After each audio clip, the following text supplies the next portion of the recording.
Ivoiriennes, Ivoiriens, mes chers compatriotes, chers amis de la Côte d'Ivoire, ce 7 août 2023 marque le 63e anniversaire de la commémoration de l'indépendance de notre pays. C'est un moment important pour la vie de la nation. Cette année, cette célébration se tient dans un contexte de deuil national, suite au décès survenu le 1er août dernier de mon aîné, le président Henri Konan Bédié, ancien président de la République de Côte d'Ivoire.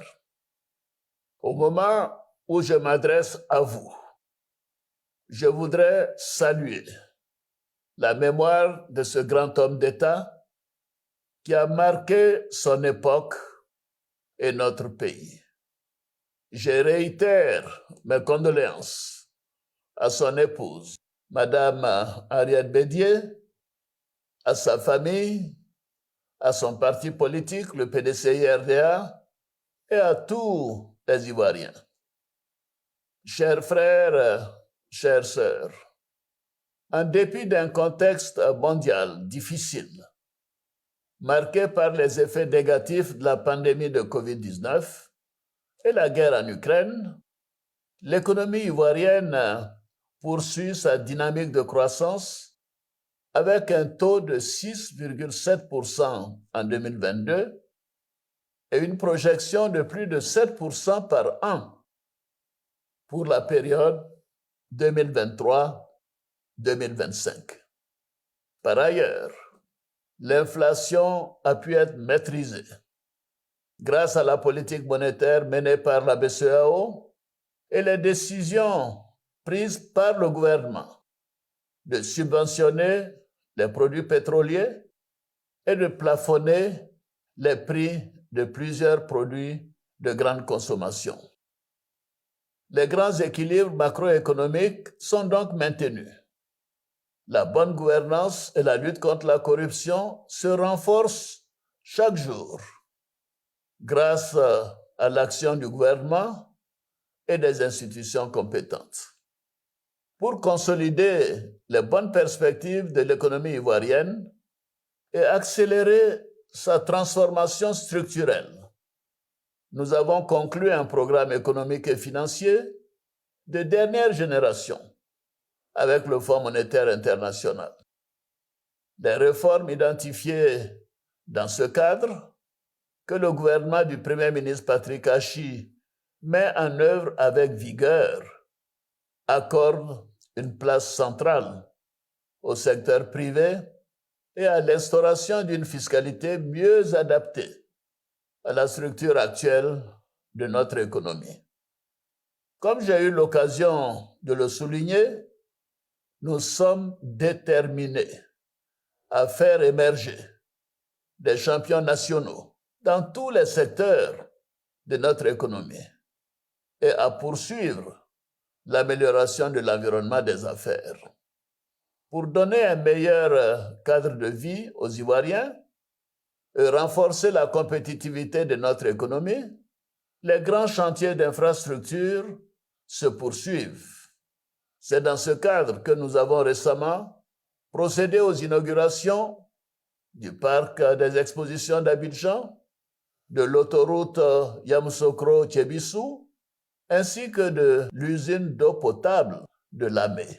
Le pont de Cocody sera inauguré dans les prochains jours et d'autres infrastructures structurantes seront bientôt terminées, notamment l'autoroute Thiébissou-Bouaké, la côtière Abidjan-San Pedro-Grand Bérébi, le pont reliant Yopougon au plateau, l'autoroute de contournement d'Abidjan, ainsi que la centrale solaire de Boundiali, les barrages hydroélectriques de Gribo-Popoli et de Sengrobo-Awati. Je suis heureux des progrès accomplis à ce jour. en matière d'infrastructures routières, de santé, de protection sociale, d'éducation, formation, d'électricité et d'eau potable qui sont si importants pour nos populations. Mes chers compatriotes, chers frères, chères sœurs, l'objectif de notre action demeure l'amélioration continue de l'accès de nos frères et sœurs aux services sociaux de base. C'est pourquoi, malgré la conjoncture difficile, nous poursuivons les investissements dans ces secteurs. La mise en œuvre de nombreux projets et programmes, en particulier le programme social du gouvernement, initié par feu le Premier ministre Amadou Gon Coulibaly, ont permis de renforcer l'offre et la qualité des services dans ces secteurs prioritaires sur toute l'étendue du territoire national. Conformément à nos engagements, nous avons redistribué les fruits de la croissance à travers des mesures sociales fortes, telles que la revalorisation du SMIC, l'augmentation de la rémunération des fonctionnaires, ainsi que des fonds alloués à l'entrepreneuriat et aux initiatives des jeunes. À cet égard, je voudrais indiquer que le programme jeunesse du gouvernement est une nouvelle approche dans la prise en charge des besoins de nos jeunes dans leur diversité, en mettant l'accent sur la formation, l'encadrement, l'insertion professionnelle et le développement des compétences. Ce programme est doté d'une enveloppe globale de 1118 milliards de francs CFA pour la période 2023-2025. En effet, dans un contexte international marqué par de nombreuses crises et d'importants bouleversements, notamment la guerre en Ukraine qui perdure, les naufrages tragiques en Méditerranée, nous devons demeurer à l'écoute de nos jeunes et des populations les plus vulnérables. Nous devons renforcer leur sécurité, encourager la participation active de la jeunesse à la vie de la nation et leur fournir un cadre de vie favorable à leur épanouissement, car ils seront les élites de demain. Mes chers compatriotes, les institutions sont le socle de la nation. Elles assurent la protection des citoyens et garantissent les droits et libertés de toutes les Ivoiriennes et de tous les Ivoiriens. La récente modification constitutionnelle qui vient d'être adoptée par le Parlement, réuni en Congrès, permettra plus d'efficacité dans l'examen des projets de loi soumis au Parlement par le gouvernement, en faisant coïncider la période de travail parlementaire et celle du travail gouvernemental. Comme vous le savez, chers compatriotes, le 2 septembre prochain, les Ivoiriens seront appelés aux urnes pour renouveler les élus locaux que sont les conseillers régionaux et municipaux.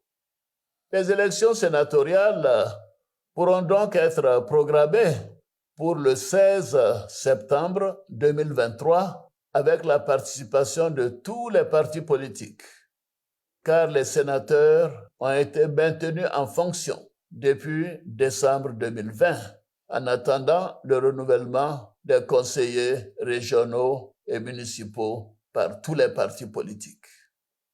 Je souhaite que toutes ces élections se déroulent dans un climat de paix et de fraternité. Il y va de la consolidation de nos acquis démocratiques. J'en appelle donc au sens des responsabilités de tous les candidats, des partis politiques et de l'ensemble de nos compatriotes.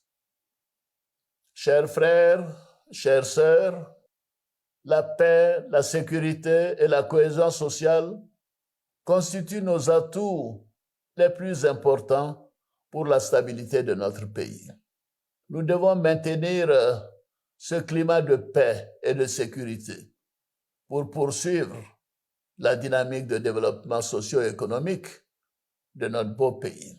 C'est pourquoi nous avons, au cours de ces dernières années, fait d'importants investissements pour moderniser les équipements de nos forces de défense et de sécurité, améliorer leurs conditions de vie, renforcer les effectifs et leur formation. Par ailleurs, le Conseil national de sécurité que je préside se réunit régulièrement pour maintenir la veille sécuritaire dans notre pays et dans notre sous-région. Nous condamnons la tentative de coup d'État au Niger, qui constitue une grave menace à la paix et à la sécurité dans la sous-région. Bien évidemment, nous soutenons les initiatives de la CEDEAO visant à rétablir l'ordre constitutionnel dans ce pays, frère, et à permettre au président Mohamed Bazoum, président démocratiquement élu, d'exercer librement ses fonctions. Ceci est essentiel. Chers frères, chères sœurs, dans quelques mois, plus précisément le 13 janvier 2024, notre pays aura l'honneur d'accueillir la 34e édition de la Coupe d'Afrique des Nations de football, la CAN 2023. Nous sommes déjà prêts, je dirais fin prêts, à accueillir la plus grande compétition sportive du continent.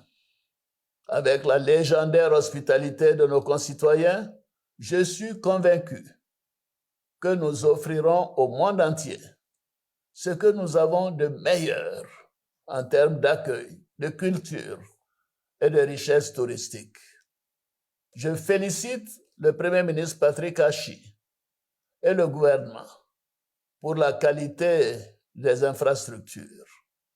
J'y associe tous les partenaires, tous les autres partenaires, nationaux et extérieurs, qui contribuent au respect de nos engagements pour l'organisation réussie de cette CAN. À nos éléphants footballeurs, je voudrais vous assurer de mon soutien, du soutien du gouvernement et de l'ensemble des Ivoiriens. Vous évoluerez dans les conditions les plus optimales lors de cette CAN à domicile. Rendez nos compatriotes encore plus fiers par vos performances. Par ailleurs, la 19e édition du championnat du monde de basketball se déroulera du 25 août au 10 septembre 2023. Je voudrais féliciter nos éléphants basketteurs qui se sont brillamment qualifiés pour cette prestigieuse compétition au cours de laquelle vous aurez, comme à l'accoutumée, à défendre dignement le drapeau ivoirien. Mes chers compatriotes, chers frères, chères sœurs, le père de la nation, le président Félix Houphouët-Boigny, avait pour seule obsession la paix des cœurs, la paix sociale et la paix entre les nations. J'ai foi en cette vision parce que la paix est le premier pilier du développement. Nous continuerons donc à y travailler sans relâche pour le bonheur et l'épanouissement de tous les habitants de notre beau pays pour une Côte d'Ivoire développée et moderne. Chaque Ivoirienne et chaque Ivoirien a un rôle à jouer et je voudrais compter sur chacun de vous. Les avancées de ces dernières années ont généré de nombreuses opportunités dans tous les secteurs et dans toutes les régions de notre beau pays. l'État sera aux côtés de chacun de vous pour vous accompagner dans la concrétisation de vos projets. Je sais pouvoir compter sur toutes les forces vives de la nation pour relever ensemble tous les défis dans l'union, la discipline et le travail. Bonne fête de l'indépendance à toutes et à tous. Vive la République, vive la Côte d'Ivoire, que Dieu bénisse notre beau pays.